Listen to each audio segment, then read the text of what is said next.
परम सत्कार्यो गुरु प्यारी सात संगत जी, राधा स्वामी जी। सात संगत जी, हमें हमेशा लगता है कि संगत को ही सतगुरु के दर्शन के लिए सतगुरु के घर जाना पड़ता है। लेकिन आज इस वीडियो में बाबा जी की वो बात बताने जा रही हूँ जिसमें बाबा जी खुद चलकर एक बुजुर्ग माई की कुटिया में पहुँच गए और माई ने बाबा जी को जब खाना खिलाया तो माई की आंखों से आंसू की धारा बहती जा रही थी। ऐसा लग रहा था मानो शबरी भगवान श्री राम को बेर खिला रही हो। सात संगत जी, आप सभी से मेरी विनती है जी, साखी अच्छी लगे तो कमेंट में राधा स्वामी लिखना मत भूलिएगा। सात संगत जी, ये बुजुर्ग अम्मा एक गांव में रहती थी और इसने बाबा जी से नामदान ले रखा था। माई का भजन सिमरन बहुत ज़्यादा था और जब माई का शरीर साथ देता था तब हर रोज़ माई सत्संग घर जाकर सेवा भी किया करती थी। अब माई बहुत बूढ़ी हो चुकी थी। माई की एक छोटी बेटी थी जिसकी बहुत पहले शादी हो चुकी थी और कुछ साल पहले माई के पति का देहांत हो गया था। माई अपनी छोटी सी कुटिया में अकेली रहा करती थी और गांव के बाज़ार में छोटा मोटा सामान बेचकर अपना गुजारा कर लेती थी। 3-4 महीने में एक बार माई की बेटी मिलने आ जाया करती थी और माई की बेटी माई को अपने साथ ले जाने की बहुत ज़िद करती थी। लेकिन माई कहती थी कि बेटियों के घर 2-4 दिन तो रहा जा सकता है, लेकिन हमेशा के लिए तेरे घर जाकर मैं तुम लोगों पर बोझ नहीं बन सकती। बेटी को अपनी माँ की बहुत चिंता सताती थी कि अब माई की उम्र बहुत ज़्यादा हो चुकी थी और वो बिना लाठी के सहारे के चल भी नहीं पाती थी। अगर कभी माई की तबीयत अचानक बिगड़ गई तो कौन संभालेगा। इसीलिए बेटी और दामाद बार बार माई को साथ ले जाने की जिद करते थे, लेकिन माई हमेशा कह देती थी कि मैं अकेली कहाँ हूँ, मेरे बाबा जी हर पल मेरे साथ है, वो अपने आप मेरी संभाल कर लेंगे। माई का ज़्यादातर समय भजन सिमरन में बीतता था और कुछ घंटे के लिए माई बाज़ार जाकर अपने हाथ से बनाई हुई स्पेशल मट्ठी और मटर को बेच आया करती थी, जिससे माई का गुजर बसर हो जाया करता था। एक बार माई को पता चला कि उनके शहर में बाबा जी का भंडारा है, तो माई के अंदर अपने सद्गुरु के दर्शन की बहुत तड़प थी और माई चाहती थी कि वो भी सत्संग घर जाकर सद्गुरु के दर्शन करे। लेकिन माई अब इतनी सक्षम नहीं थी कि वो अकेली सत्संग घर जा सके।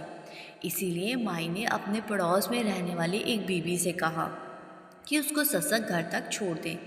लेकिन उस दिन उस बीबी की तबीयत भी खराब थी और जिस वजह से वो जा ना सकी। लेकिन बीबी ने कहा कि मैं आपको किसी तरह गांव के बाहर किसी रिक्शा या कोई गाड़ी तक छोड़ देती हूँ, आगे आप खुद चली जाना।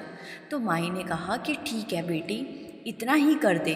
तो जब वो बीवी माई का हाथ पकड़कर किसी तरह गांव के बाहर रिक्शा स्टैंड तक पहुंची तो माई की सांसें फूलने लगी और माई एक जगह पर नीचे बैठ गई। ये देखकर उस पड़ोस वाली बीवी को लगा कि माई अगर ऐसे अकेली चली गई तो रास्ते में कुछ हुआ तो माई को कौन संभालेगा। इसीलिए उसने माई को समझाया कि माता, आप एक काम करो, आप मेरे साथ वापस घर चलो और इस बार अपने सद्गुरु से माफ़ी मांग लेना कि आप नहीं जा सकी। तो इतना कहकर उस बीवी ने फिर से माई का हाथ पकड़ा और धीरे धीरे वापस माई को उसकी कुटिया में ले जाकर बिस्तर पर सुला दिया।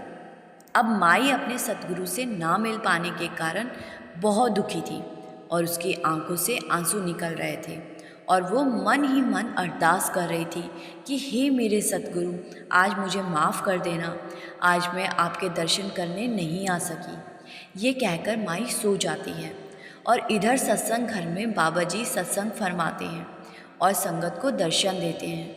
फिर उसी शाम को बाबा जी अपने ड्राइवर को बुलाते हैं और कहते हैं कहीं चलना है, तो ड्राइवर गाड़ी लेकर आ जाता है। इतने में बाबा जी का पर्सनल सिक्योरिटी गार्ड भी वहाँ आ जाता है और बाबा जी से कहता है कि बाबा जी आप कहाँ जा रहे हैं। तो बाबा जी कहते हैं किसी से मिलना है। तो सिक्योरिटी गार्ड भी बाबा जी के साथ कार में बैठ जाता है। कुछ देर चलने के बाद बाबा जी गाड़ी को एक गांव की तरफ मोड़ने को कहते हैं, तो ड्राइवर हुक्म मानते हुए गाड़ी को मोड़ देता है और उसी माई के घर के आगे पहुंचकर बाबा जी गाड़ी रुकवा देते हैं और गाड़ी से उतरकर माई के घर का दरवाज़ा खटखटाते हैं। तो जब माई दरवाज़ा खोलती है और सामने बाबा जी को खड़ा देखकर वो पहले तो पहचान ही नहीं पाती। फिर वो जल्दी से अंदर जाकर अपना चश्मा उठा कर लाती है और चश्मा पहनकर जैसे ही बाबा जी को देखती है तो देखते ही वो ज़ोर ज़ोर से रोने लगती है और बाबा जी के हाथों को पकड़ लेती है। बाबा जी माई को कहते हैं कि आज तू मेरे घर नहीं आ सकी थी, इसीलिए आज मैं तेरे घर आ गया। माई फटाफट बाबा जी को अंदर आने को कहती है और एक कुर्सी को साफ करने लगती है और बाबा जी को बिठाती है।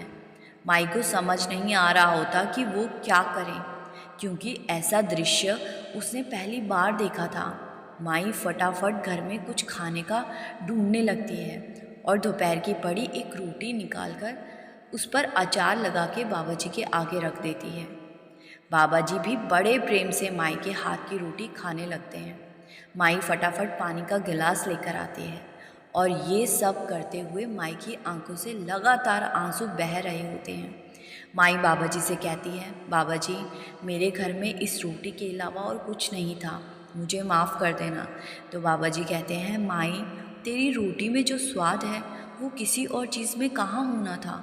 साथ संगत जी, जैसे भगवान श्री राम शबरी की कुटिया में गए थे, लगभग वैसा ही ये दृश्य भी था।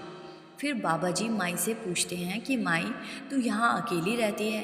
तो माई कहती है, बाबा जी मेरे पति की मृत्यु हो गई थी और मेरी एक बेटी है जिसकी शादी मैंने कर दी थी और मेरी बेटी मुझे बार बार कहती है कि मैं उनके साथ उसके ससुराल में रहूं, लेकिन मुझे अपनी बेटी के ससुराल में रहना अच्छा नहीं लगता।